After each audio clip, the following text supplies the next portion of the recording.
Continuamos en punto de orden y tenemos a nuestro segundo invitado, Horacio Chavarría, él es experto en comunicación.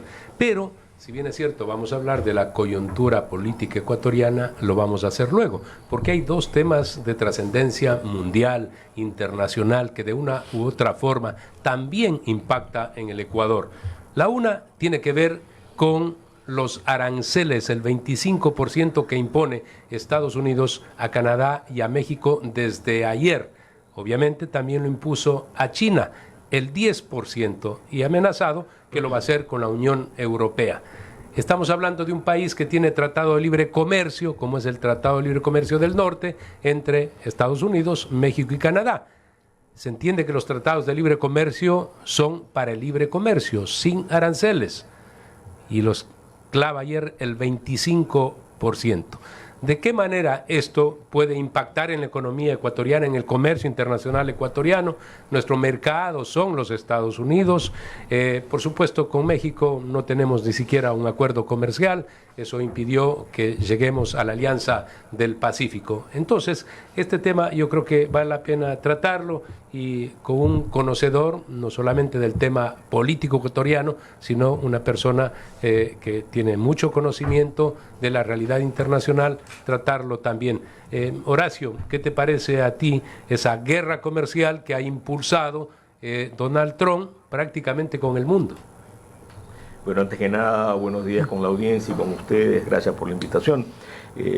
El tema al que te refieres yo creo que va mucho más allá de una guerra comercial. Yo creo que estamos asistiendo en vivo a ver cómo el mundo que conocíamos está dejando de existir, ¿no? Creo que esta famosa vocablo de el nuevo orden mundial, pues estamos viendo realmente cómo se restablece un nuevo orden mundial.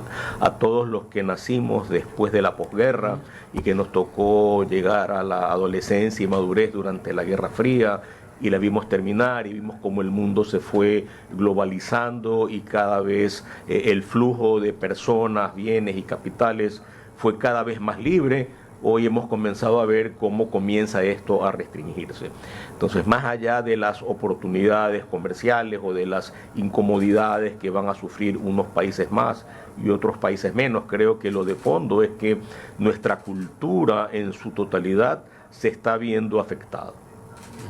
Sí, Horacio, ¿cómo está? Buenos días y gracias por estar aquí con nosotros. Ricardo Flores lo saluda.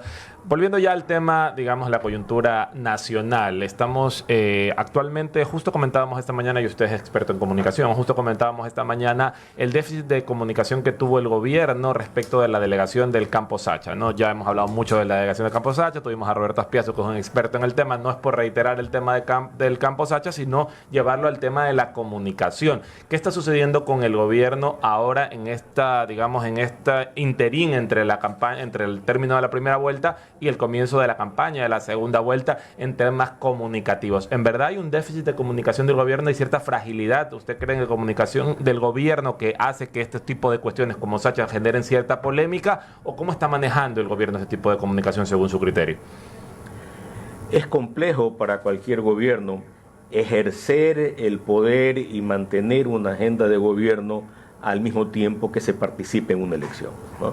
Creo que eso convierte en algo mucho más compleja la labor de comunicación de quienes están al mando de ella en el gobierno, ¿no? Entonces tienes por una parte que empujar una agenda y hacer que ésta se cumpla y sea entendida, y por otra parte tienes que lograr que aquellos que no consignaron originalmente su voto por el candidato Daniel Noboa comiencen a pensar en hacerlo en una segunda vuelta. Creo que ese es un reto enorme que tienen que asumir, y de hecho están asumiendo las personas encargadas de la comunicación del gobierno. En relación al Campo Sacha, vi la rueda de prensa de la ministra Manzano y el ministro de Finanzas y el viceministro de Hidrocarburos. La ministra Manzano es una persona de quien no se puede dudar de su inteligencia y de su honorabilidad, ¿no? Eso creo y es una buena comunicadora, creo yo. Además de ser una excelente comunicadora. Así es. Creo que ella puso puntos muy claros sobre la mesa. Capaz el timing estuvo retardado, ¿no? Capaz lo ideal hubiera sido que para un proyecto de esa envergadura hubiese habido una estrategia de comunicación que se hubiese iniciado antes de la adjudicación. Y no en medio feriado tampoco, ¿no? Parece que no es un timing oportuno. No conozco por qué lo hicieron en ese momento. Es una decisión de ellos, sí. De seguro tiene que haber razones más poderosas que el carnaval. Seguramente hay temas de agenda, hay temas de los tiempos que deben de cumplirse, hay momentos en los cuales se deberá recibir. En la explicación del viceministro hubo también ciertos déficits, ¿no? Yo creo que Inés Manzano, como bien usted menciona, es una mujer brillante y que yo creo que comunica muy bien y creo que es una mujer muy inteligente, pero tal vez ya en la parte técnica que le corresponde al viceministro, ahí es donde se generaron mayores dudas, creo yo, ¿no? Uno de los retos más grandes que tiene cualquier comunicador es hablar para la gente común. Uno de los problemas de los técnicos es que hablan en técnico, ¿no? Entonces, un técnico, como en este caso el viceministro, no estaba hablando con otros técnicos, estaba hablando con gente común, como usted, como yo, como mi tía, ¿no? Entonces, no sé qué tanto entendieron de todo lo bueno que nos quisieron explicar. Verónica. ¿Cómo está, Horacio? Sí, coincido con las opiniones sobre la ministra Manzano, quien es muy clara. Y pienso que tal vez el tema del carnaval fue porque ya había una reacción. Ella ya tenía que salir a defender, por eso dice esta corona está oxidada, la joya de la corona no está tal como debería estar. Pero bueno, en época electoral y en la coyuntura que estamos, que tenemos un país tan polarizado, porque es decisiones, estamos en dos, estamos divididos en dos en cuanto a los votantes y en la data que ya se analiza, ¿cómo está? Un error pequeñito puede perjudicar tremendamente. ¿Hay una estrategia de comunicación preelectoral actualmente? Yo creo que uno de los errores que a veces cometemos todos cuando analizamos la época electoral es hablar de la campaña y la precampaña, ¿verdad? Porque la ley define unos periodos de campaña, pero la verdad es que la campaña comenzó hace meses y no ha parado, ¿no? Entonces no podemos nosotros pensar en que recién están pensando en una estrategia o cuando van a aplicar una estrategia. La campaña está en marcha, la campaña está rodando. ¿Qué también está rodando para unos y qué también está rodando para otros? Ese es otro análisis. Pero lo que sí es fácil notar es que la campaña, de la manera como se está ejecutando hoy, probablemente carece de cuáles son esos puntos claros que van a hacer que unos se movilicen a votar por quien no votaron en la primera vuelta, ¿verdad? Hay mucho debate sobre si los que no votaron se los puede convocar a votar. Dudo, quien decidió no votar en la primera vuelta probablemente no vote en la segunda, porque no se ve en la necesidad, no le interesa, no le parece. Quienes votaron nulo igual, ¿no? Si no encontraron que entre los 16 candidatos había uno que los satisfaga, ¿por qué habría que hacerlo ahora? Entonces, creo yo que la lucha está en cómo mover a esos pequeños porcentajes que se fueron a las otras 14 candidaturas y a aquellos que no son tan sólidos que votaron por uno u otro candidato. Creo que deberán centrarse ahí las campañas. Otro tema, si las campañas no solo se ganan en las redes, sino también en las calles, ¿se está beneficiando a Daniel Noboa al estar en territorio permanentemente por las circunstancias de la emergencia nacional por las lluvias, de verlo en territorio? Sí, discrepo contigo, las campañas no se ganan en las redes, las campañas... no solo se ganan en las redes, en las calles. Se comunican... Si la calle, el territorio ahorita, se beneficia a Daniel Noboa de esto. La campaña es en la calle. Yo creo que el presidente tiene una oportunidad gigantesca de demostrar su capacidad de acción en la resolución de los problemas que se están viviendo. Tiene problemas en vialidad, en salud, en educación, hay emergencia en provincias. Creo que el presidente tiene una oportunidad enorme para lucirse y demostrar su capacidad ejecutiva en este momento. Nada determina que el correísmo haya hecho algo ahora para superar ese techo del 48% en la segunda vuelta electoral. Pero también por el lado del candidato Daniel Noboa tiene que haber, porque además es presidente de la República, una acción muy entregada por parte no solamente de él, todos sus ministros, todo el aparato estatal a favor de la gente en un país vulnerable en donde los apagones y en este caso las lluvias hacen efecto, hacen daño. Sin embargo, obviamente la gente entiende que se trata de fenómenos de la naturaleza, que no son obra de una mala gestión de gobierno. Pero, digo yo, todos los ministros deben ser muy claros, deben realizar el mejor de los trabajos a favor de la gente. También considero que el debate va a ser sustancial, porque estando como están las cosas allí, en la diferencia mínima que puede haber entre uno y otro, el debate va a ser sustancial, Horacio. Yo creo que sí, porque si bien es cierto, las diferencias en cuanto a porcentajes de diferencia de votos han sido mínimas, conceptualmente la visión de país, la visión de Estado de cada uno de los candidatos es diametralmente opuesta. Entonces coincido contigo en que en el debate finalmente vamos a poder conocer cómo piensa cada uno y más que nada cómo piensa cada uno en resolver los enormes problemas del país. O sea, ya pasó la campaña en la cual nos iban a demostrar que son simpáticos, que la gente los quiere, que saben bailar, que visitan el mercado, que comen bolón. Pues eso ya pasó, ¿no? Creo que la campaña obligatoriamente va a tener que entrar en una fase mucho más seria. El otro aspecto, el hecho de que para el correísmo haya sido una preocupación ahora, esto de decir que la moneda oficial en el Ecuador es el dólar norteamericano. A ellos les da urticaria cuando mencionan los Estados Unidos y ahora quieren que se ponga en la Constitución esto. ¿No es acaso una demostración de que tienen perdidos muchos votos porque la gente determina que es más popular el dólar que Correa en este caso? Entonces, ¿no se denuncian ellos mismos de que están en una situación un poco compleja, complicada, y por eso van a echar mano de ese electorado que tiene temor que si llegan ellos van a desdolarizar al Ecuador? Más allá de la parte política, veámoslo desde el punto de vista comunicacional. Cuando tú haces una estrategia, haces un análisis FODA, ¿no? Ves cuáles son tus fortalezas, tus oportunidades, tus debilidades y tus amenazas. De seguro, la campaña de la RC5 ha mapeado muy bien cuáles son sus debilidades y les está tratando de corregir, ¿no? Si eso es honesto, sincero, están convencidos, si va a ser verdad, es discusión aparte, ¿no es verdad? Pero lo que están haciendo es mitigar sus riesgos y sus debilidades. Y uno de los cucos era el dólar. Definitivamente. Entonces, esta declaración pública de que quieren que el dólar sea la moneda nacional, está bien, creo que para algunos va a tranquilizarlos, aunque cuando hablas con cualquier técnico en economía te va a decir que una declaración oficial en la Constitución no es suficiente para mantener el dólar como la moneda de curso en el país. Hay cosas mucho más profundas que hacer todavía que ponerlo en la Constitución. Gracias. Hoy hemos analizado el tema de cómo la comunicación gubernamental, ¿no? Y la dificultad, evidentemente, de ser gobierno candidato a la vez y de cómo comunicar, aunque esas debilidades tiene por otro lado fortalezas, ¿no? Que es el poder hacer territorio, cosas que no puede hacer el otro candidato porque no tiene, digamos, el cargo público para poder hacerlo. Pero ya habiendo hablado de la comunicación del lado del presidente Noboa y continuando con lo que decía Fernando, la comunicación ahora del lado de la candidata de la oposición, de Luisa González, esa comunicación a día de hoy, más allá de estas coyunturas del dólar, etcétera, ¿cómo lo está manejando Revolución Ciudadana? Es decir, ¿qué es lo que se quiere comunicar por parte de Revolución Ciudadana? Porque vemos que, sí, lo del dólar, pero y el concepto ese de ya lo hicimos, ella sabe que en el año 2023 no le jugó a favor en el primer debate, no, ya lo hicimos y lo volveremos a hacer. Es decir, ya no solo pueden apelar a la nostalgia del votante de Correa, sobre todo porque han pasado ya prácticamente 8 años desde que Correa dejó el poder y ya la generación de votantes es nueva y es distinta y tiene otras preocupaciones, ya no pueden seguir apelando solo a eso.